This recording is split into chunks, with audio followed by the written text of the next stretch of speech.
Hello everyone, my name is Febrina. I'm from Telkom Bandung Vocational High School.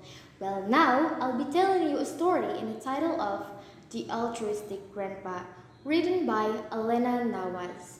So, basically, the story is about the relationship between two persons, a grandpa and his grandchild, John.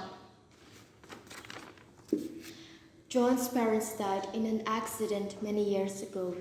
Now his grandfather takes care of him. They belong to a poor family, but his grandfather never lets John suffer from lack of any facility in his life. After John completed his initial education, he got him admitted in one of the best schools in the town. John's grandfather is a peon in an ordinary school. The purpose of John's grandfather's life is to see John at an honorable position. John is an extremely reckless and irresponsible boy with no aim in his life. His grandfather sends him to school, but instead of going to school, he spends most of the time sitting beside a lake, playing with his friends, laying on grass, and then returning home. "Wake up, boy! It's 6 a.m. A good early morning. Rise and shine," uttered old grandfather. "Oh, let me sleep," John said.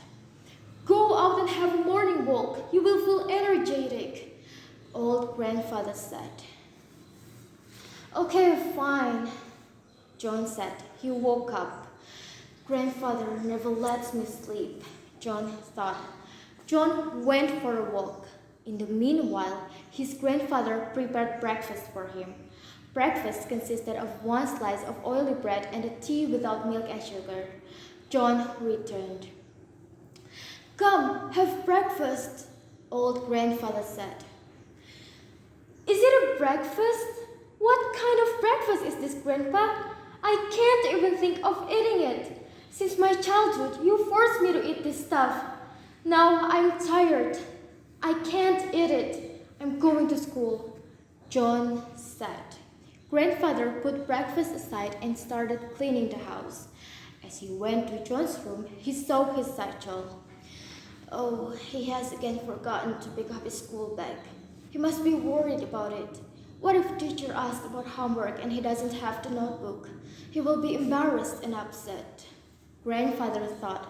Grandfather picked up the school bag and went to school. The principal met him and told him, "John is a careless boy. He hasn't attended even a single class since his admission in school. He is even absent today. You must take care of him. I'm sorry, I can't allow him to study here anymore. He is expelled." Grandfather was deeply hurt. His head was pounding with pain. He returned home with tears in his eyes. All his efforts to see John prosperous in his life were in vain. John returned. Grandfather told him all the incident and asked him that where he was. "This is my life, old man. Stop interfering in it. My life is perfectly fine. I have everything. I don't have to study. You should care for yourself, old man," John said and went to his room immediately. Grandfather was shocked and crying. He wanted to talk to him, but John didn't open the door. Then grandfather went to his own room. The next morning, John woke up very late. "It is 11 a.m. Why didn't Grandpa come to wake me up?" John asked himself. John came to breakfast table, but breakfast was not ready. Morning seemed awkward. He went to his grandpa's room and found that his grandfather was lying on the floor. He called the ambulance. At the hospital, the doctor said that he had suffered a severe heart attack and therefore he died. Hearing this, his eyes filled with tears.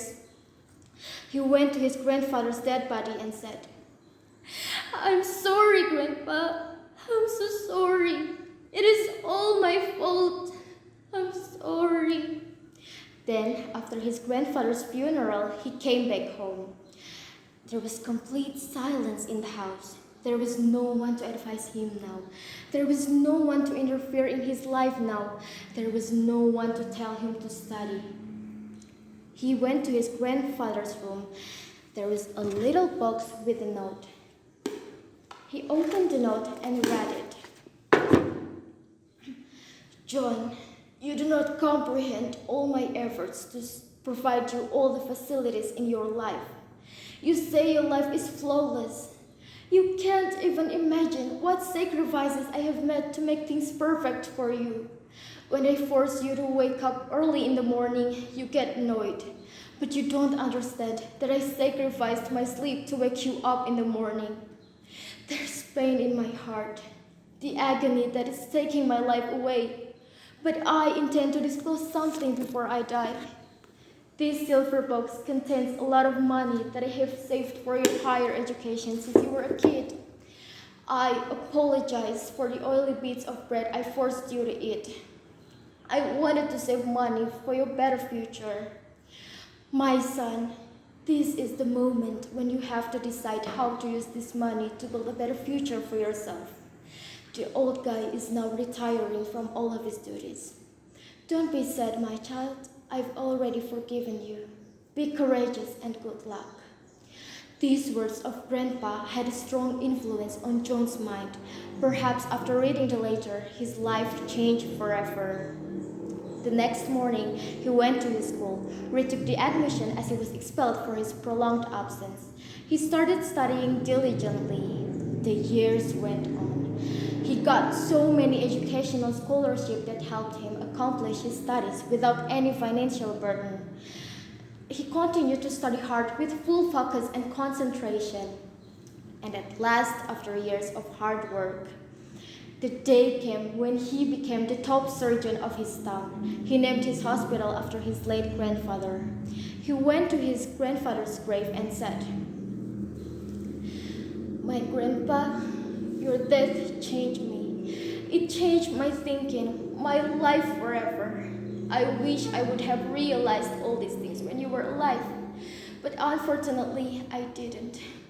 I know you are looking at me with a big smile on your face. You must be proud of your careless boy now. You were and are the altruistic pillar of my life. You must be happy now. I love you, Grandpa. May your soul rest in peace." Well, that was the end of the story.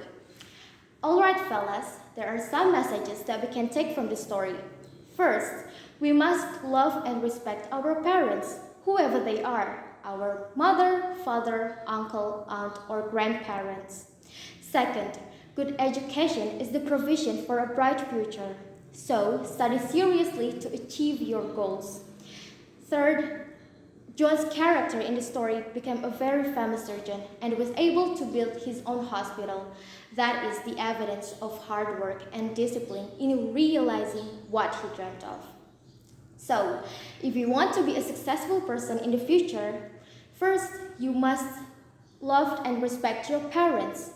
Then, study diligently, work hard, and be disciplined. And don't forget to pray.